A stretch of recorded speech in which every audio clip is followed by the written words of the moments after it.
আজি আমাৰ শিকিবলগীয়া প্ৰথম প্ৰশ্নটো হৈছে what is Indians position in the world in rice production. এই প্ৰশ্নটোত সুধিছে ধান উৎপাদনৰ ক্ষেত্ৰত বিশ্বৰ ভিতৰত ভাৰতৰ স্থান কিমান। তোমালোকক 4টা অপশ্যন দিয়া হৈছে। অপশ্যনসমূহৰ ভিতৰত শুদ্ধ উত্তৰটো কি হ'ব? ইয়াৰ ভিতৰত শুদ্ধ উত্তৰটো হ'ব অপশ্যন বি ছেকেণ্ড। ধান উৎপাদনৰ ক্ষেত্ৰত বিশ্বৰ ভিতৰত ভাৰতৰ স্থান দ্বিতীয়। আমি আহিছোঁ পৰৱৰ্তী প্ৰশ্নটোলৈ।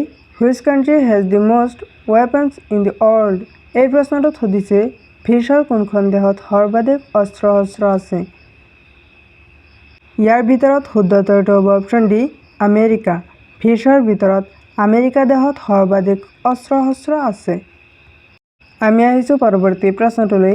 How many states of India border with Bangladesh. এই প্ৰশ্নটোত সুধিছে বাংলাদেশৰ সৈতে ভাৰতৰ কিমানখন ৰাজ্যই সীমান্ত ভাগ কৰে।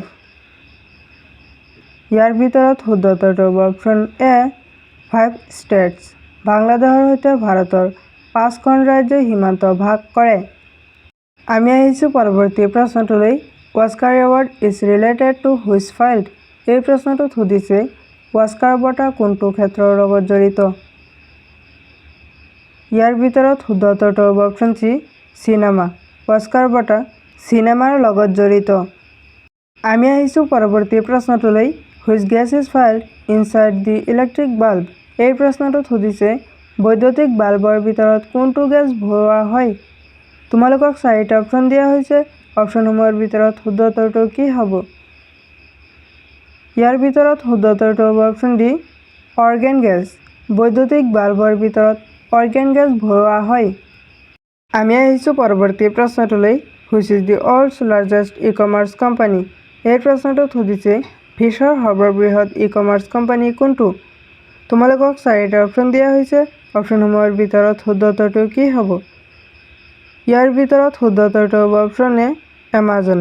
বিশ্বৰ সৰ্ববৃহৎ ই-কমাৰ্চ কোম্পানীটোৰ নাম হৈছে এমাজন কোম্পানী। আমি আহিছোঁ পৰৱৰ্তী প্ৰশ্নটোলৈ।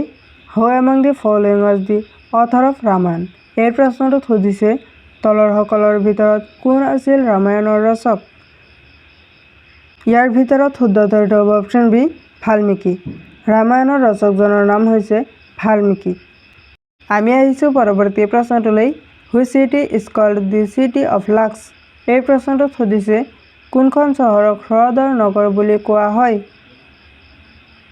ইয়াৰ ভিতৰত শুদ্ধ উত্তৰটো হ'ব অপশ্যন ডি উদয়পুৰ।